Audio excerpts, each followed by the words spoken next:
Paradigma. Un concepto contiene a otro y consecuentemente una práctica contiene la otra. Estas dos formas categoriales de la actividad científica, cuando se aplican a la historia de la ciencia, generan a la vez análisis y síntesis, y aquí es donde empieza como el problema, lo que en nuestra opinión los hace supremamente complejos para la interpretación de la historia de la ciencia.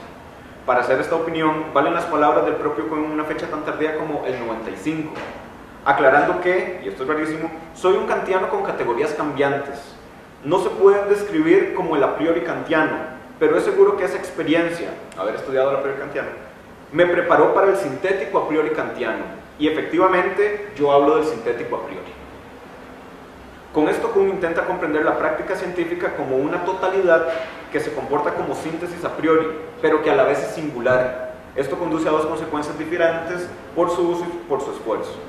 Por su uso, las categorías cambiantes a que se refiere Kuhn remiten a que en la estructura, los objetos de la estructura de las revoluciones, los objetos de estudio aparecen a la vez como condiciones cualitativas y cuantitativas de la práctica científica, como pequeñas totalidades, una suerte de nómadas cognitivas colocadas en orden cronológico.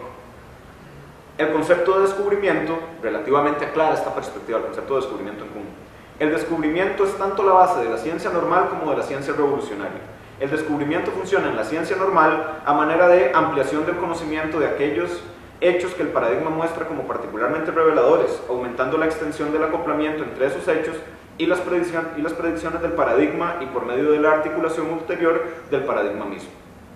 En la ciencia revolucionaria, el descubrimiento comienza con la percepción de la anomalía, o sea, con el reconocimiento de que en cierto modo la naturaleza ha violado las expectativas, inducidas por el paradigma que rige en la ciencia normal. A continuación se produce una exploración más o menos prolongada de la zona de anomalía, y solo concluye cuando la teoría del paradigma ha sido ajustada de tal modo que lo anormal se haya convertido en lo esperado. La asimilación de un hecho de tipo nuevo exige un ajuste más que aditivo de la teoría, y en tanto no se ha llevado a cabo este ajuste, hasta que la ciencia aprende a ver la naturaleza de manera diferente, el nuevo hecho no es completamente científico. Ambos movimientos construyen algo así como un concepto sustancial de ciencia, donde se descubren repetidamente fenómenos nuevos e inesperados, y los científicos han inventado de manera continua teorías radicalmente nuevas. La historia sugiere incluso que la empresa científica, esto es una cita, que la empresa científica ha desarrollado una técnica cuyo poder es único para poder producir este tipo de sorpresas.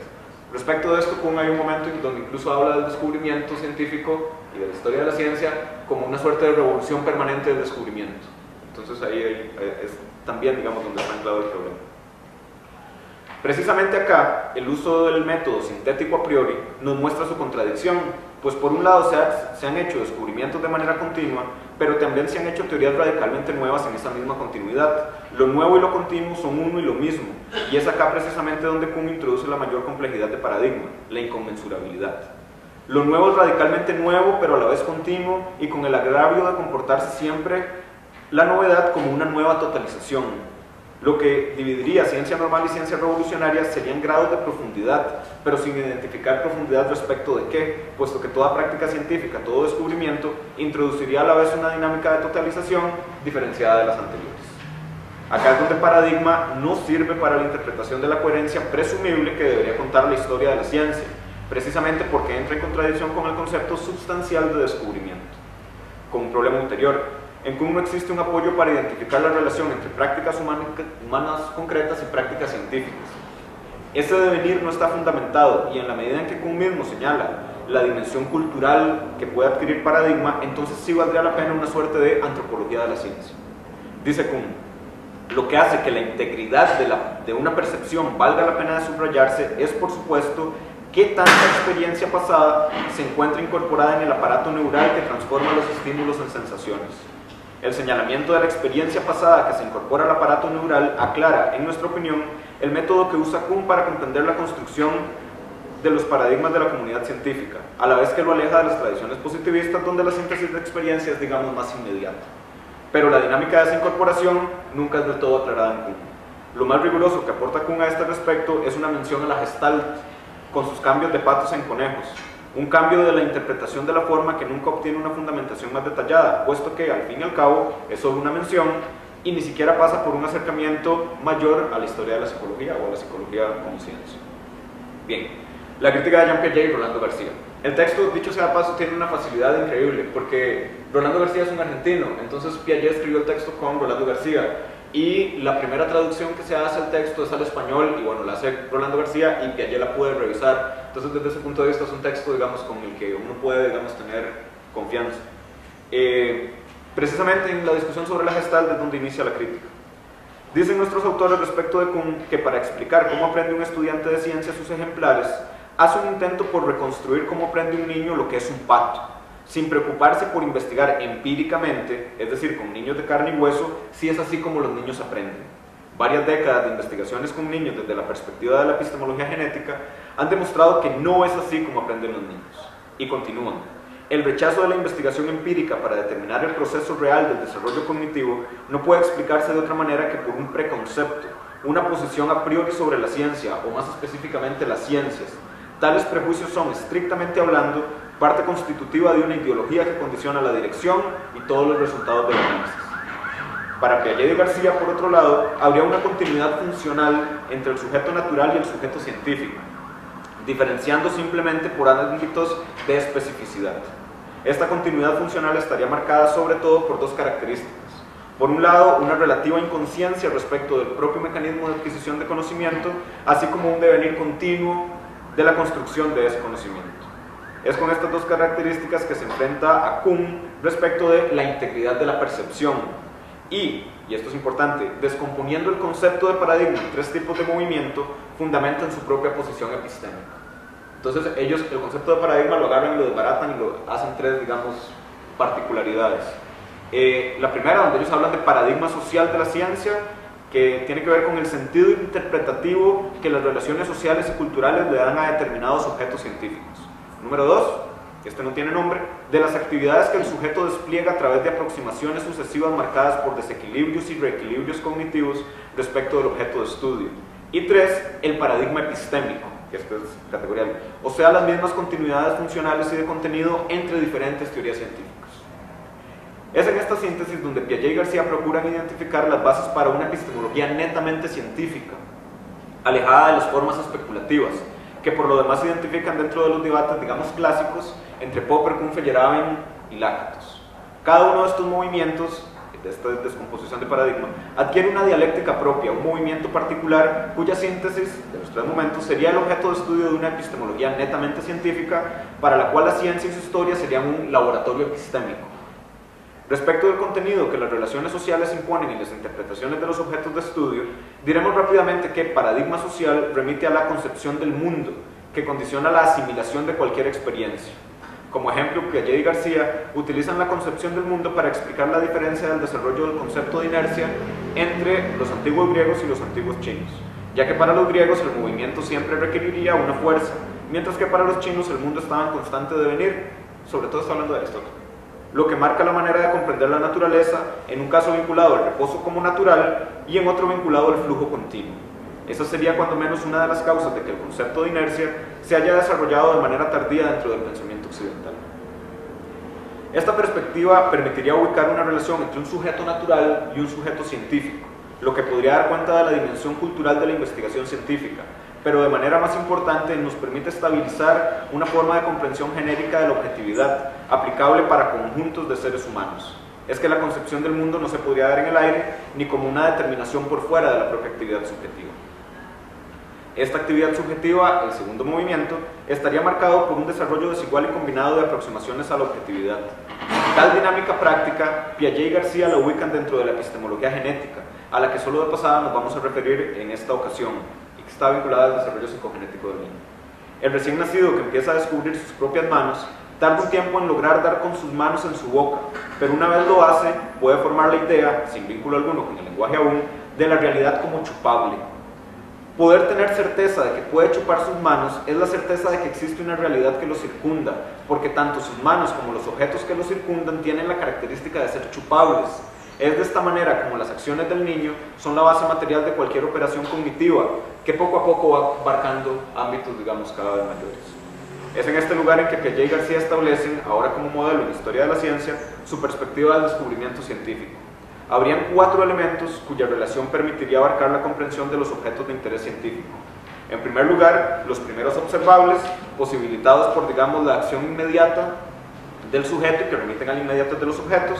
Los segundos observables, los que descubre el sujeto en el objeto a través de las acciones que aplica el sujeto. En tercer lugar, la coordinación subjetiva, que tendría que ver con la manera en que el sujeto coordina sus operaciones, digamos que es una parte más metodológica. Y finalmente, las relaciones que los objetos tienen entre sí. Entonces, los 4 movimientos serían como en los dos extremos, las relaciones de los objetos consigo mismos. Luego, el sujeto consigo mismo a través de las operaciones, con 2 mediaciones, en donde igual el sujeto es más o menos determinante, en la que vamos a encontrar objetividad y subjetividad, por así decirlo.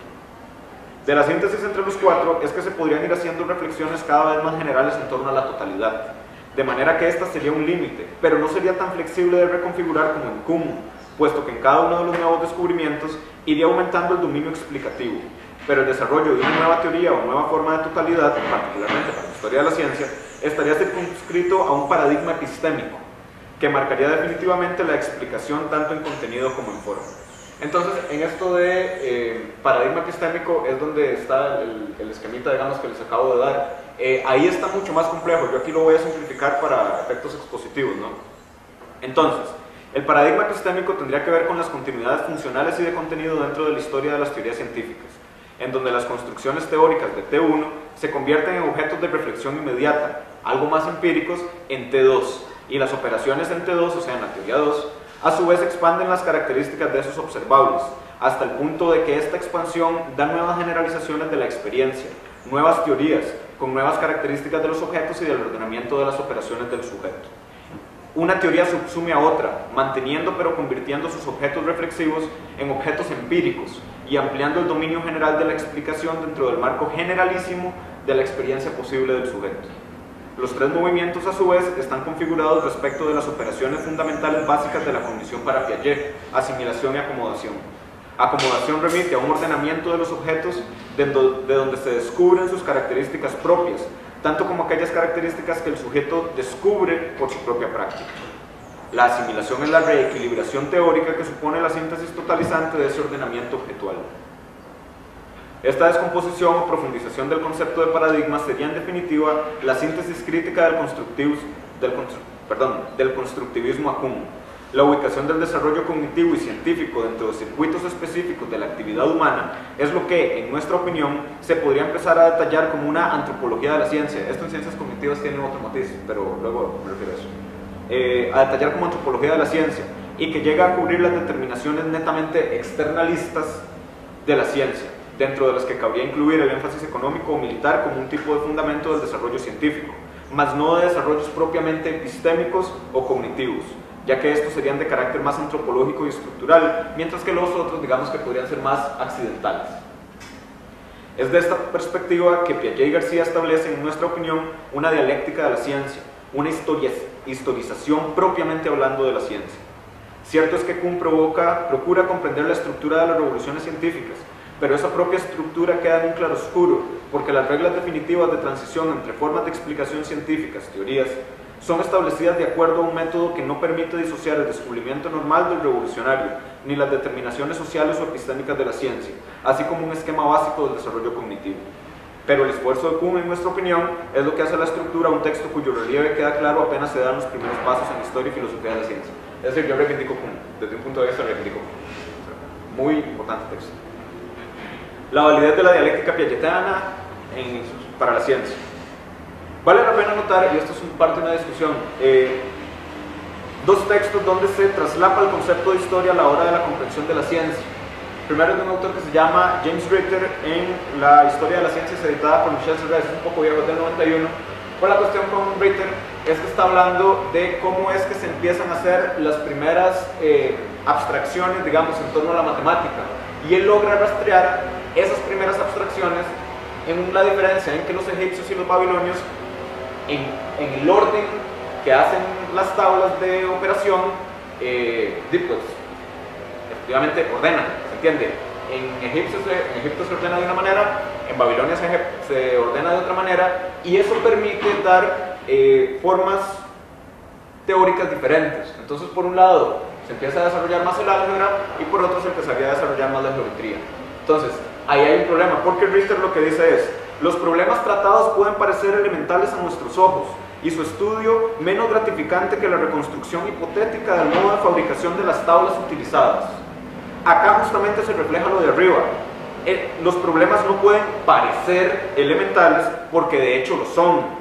El autor funda su comprensión de la dinámica de la matemática sobre un criterio elemental de la práctica humana respecto de la lectura de un texto, las tablas.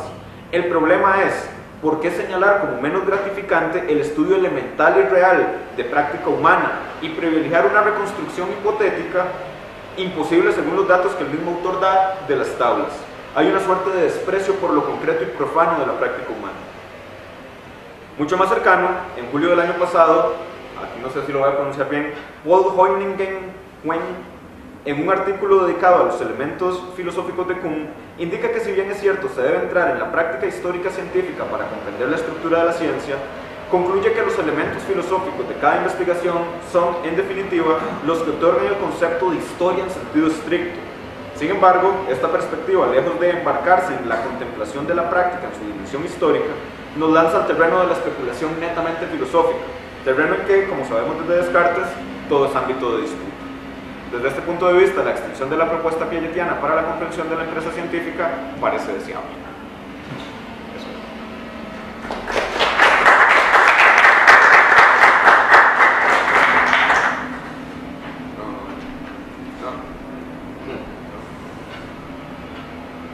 Muchacho, primero que fue... Una pregunta, ¿en qué año Piaget y ese otro tipo le daban la crítica? Esto es 78, creo, por lo que dice García, ahorita no recuerdo la fecha, lo voy a revisar, pero por lo que 82, se publica en el 82. ¿Cuál no es, bueno, la cuestión de una epistemología científica o epistemología naturalizada no es una idea por antonomasia quiniana? ¿Por antonomasia? De Quine. Podría ser, lo que pasa es que, digamos, no... Una idea originaria de Quine, ¿no? Sí, pero no adquiere, digamos, las dimensiones que adquiere en el pensamiento piagetiano. Por ejemplo, Piaget en este texto, y bueno, con García también, o sea, el texto a mí me parece seriamente impresionante. Se mandan, digamos, una interpretación de la historia de las ciencias respecto de teoría del ímpetu, respecto de mecánica, bueno, posteriormente mecánica, luego geometría, luego álgebra, y en todas, digamos, van demostrando más o menos los elementos, digamos, que yo he ido colocando acá. Entonces, digamos que desde ese punto de vista, sí, digamos, podría quedar como, de alguna manera, el tema naturalizado, digamos, en Kuhn, o incluso las propias ciencias cognitivas, digamos, podrían señalar, digamos, ese camino, pero...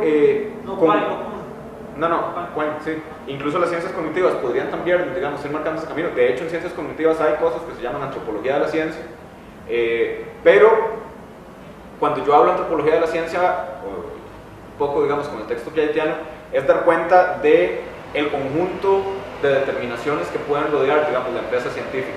Incluso hay dos, digamos, que yo no comento acá. Una que personalmente creo que habría que agregar, digamos, dentro de la dialéctica piagetiana, y otra que está efectivamente, digamos, en el texto, solo que muy de pasada, que además, digamos, serían parte como de la dialéctica de la ciencia. Una cosa ahí que yo no sé bien cómo decirle, digamos, el fenómeno meteoro, por así decirlo, ¿no? Que es como este problema que tenían los griegos con los meteoros, de esa vara nada más cae y esto qué, ¿no? O sea, ¿cómo funciona esto? Entonces, como esta parte de la dialéctica de la ciencia en donde la objetividad nada más se te impone, digamos, las estrellas nuevas, entonces eso, digamos, habría como que concederle un lugar. Lo que pasa es que eso es muy difícil de logizar, digamos. Y el otro elemento que me parece que también habría que retomar acá es, propiamente hablando, el tema del desarrollo de las ciencias cognitivas, que también, digamos, podría entrar como en esto. Entonces, lo de Quine en este nivel, creo, digamos, que no se podría descender tanto. Desde una perspectiva piagetiana y ese otro tipo, ellos abogarían por una epistemología empirista en el aprendizaje o el desarrollo cognitivo de las matemáticas. Hay una cosa acá, ellos no abogarían en sentido estricto, porque de hecho, digamos, ellos no solo critican a Kuhn, yo me agarro para explicarlo un poco más, pero hay todo un capítulo donde están enfrentando Lakatos, Popper, Kuhn, Feyerabend, y entonces, de hecho, ellos se descolocan de la perspectiva de una epistemología normativa, ¿ya? no habría, digamos, un intento de epistemología normativa, sino que la epistemología siempre sería una ciencia abierta cuya tarea consistiría en, de alguna manera, interpretar la historia de la ciencia y el desarrollo psicogenético. Entonces no habría, digamos, un llamado a estudiar de tal o cual manera. Nosotros nada más nos encargamos de comprender, por así decirlo, los epistemólogos. Tratando de entender el esquema que nos has asociado, ¿hay compatibilidad entre T1, PTI, PJ y TK? T1, TJ y TK. Sí habría, digamos, una compatibilidad. Precisamente sería todo el conjunto de experiencias, digamos, que se pueden ir señalando acá. Sin tener acceso, digamos, a los textos, o sea, al texto, a cómo ellos tratan las distintas historias de la ciencia, es un poco complejo, verdaderamente, digamos, explicar eso. Pero yo creo que se puede explicar de alguna manera relativamente simple. Pongamos, por ejemplo, Aristóteles, digamos, y Galileo, ¿no? Entonces, para Aristóteles el Sol es relativamente un objeto, digámoslo, empírico, ¿ok? Y a partir de ahí nos da su certeza. La Tierra, por otro lado, requiere reflexión un poco más teórica, ¿sí? Porque no podemos ver la Tierra, por así decirlo, ¿no? Entonces requiere, digamos, una dimensión un poco más teórica.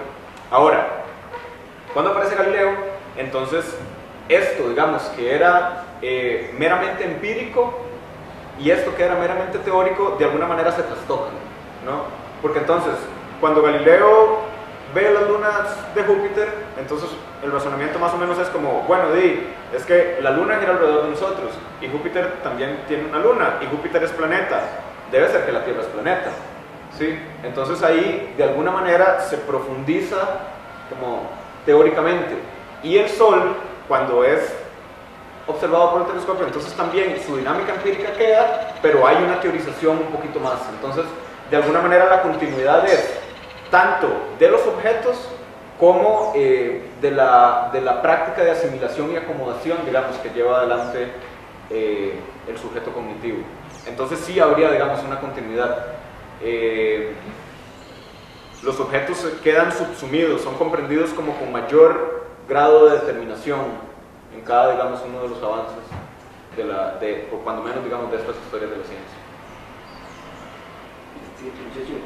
¿Usted estaría de acuerdo en que una síntesis en el proceso de enseñanza-aprendizaje, entonces la crítica de Piaget a Kuhn sería por ser menos realista y más especulativa? El proceso de enseñanza-aprendizaje. Pero es muy claro que la crítica es Kuhn es demasiado especulativo. Y eso no solo contra Kuhn, o sea, Popper, Lakatos, un poco Popper, un poco Piaget, respeta, entre comillas, el carácter más historicista de Kuhn, ¿no? Igual les dice como, bueno, Lakatos, estos cuatro, digamos, los cuatro fantásticos, ¿no? Todos se apoyan en historia de la ciencia y todos extraen conclusiones diferentes, pero ese apoyo en la historia de la ciencia es muy especulativo. De hecho, Kuhn, ese es uno de los problemas que hay con Kuhn. Uno, cada artículo que lee de Kuhn, el tipo te remite a un episodio, digamos, de la historia de la ciencia, y uno queda como atrapado en ese episodio, pero luego te vas a otro artículo y entonces hay otro episodio de la ciencia y en otro hay otro episodio de la ciencia, y cada uno tiene grados de generalización más o menos idénticos. Entonces es muy complejo, porque uno queda como, bueno, pero ¿y esto qué? O sea, esto es historia, es especulación, o sea, ¿cuál es la continuidad, digamos, que hay entre un episodio y otro, etcétera, etcétera? Pero no parece ser que el problema de esos tipos con estas teorías es simplemente el acento normativo. Ellos no creen ni en la normatividad, en la filosofía de la ciencia. Tomando esa excepción metodológica, se cierra la discusión de antemano. No discutamos ni siquiera a Kuhn, Popper ni Lakatos. No, porque eso sería considerar demasiado. Por eso es la normatividad, lo que es la ciencia. Diría a esos tipos, bueno, dicen, lo estamos todos a psicología cognitiva, pues, agentes científicos. Entonces, bueno, es más simple el asunto, digamos, ni siquiera... No, el problema es... no me parece que el problema simple sea metodológico, porque Kuhn y Feyerabend no están instaurados, digamos, en una epistemología normativa. Sí, ciertamente Kuhn y Feyerabend no, pero digamos, Lakatos, que Popper en primer lugar representa un progreso con respecto a Kuhn, en filosofía de la ciencia, y Lakatos con respecto a Popper. Entonces, sí, eso, yo la verdad respecto a eso soy un poco escéptico.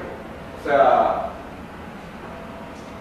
entiende, aquí hay un criterio ad hominem que no se puede, digamos, obviar. ¿Sí? no, pero son estrictamente teóricos los criterios de progreso. Kuhn ha sido mucho más leído que Popper. Desde ese punto de vista, digamos, el grado de extensión. Sí, la Biblia también ha sido más leída que otros textos. No sé si ese es un criterio para determinar la valorabilidad. Cuando menos no es un criterio para quitarle peso a Kuhn. Parece un- Tampoco. ¿Se entiende? O sea, Perdón, tenemos que cortar ya porque si no, vamos a tomar cafecito.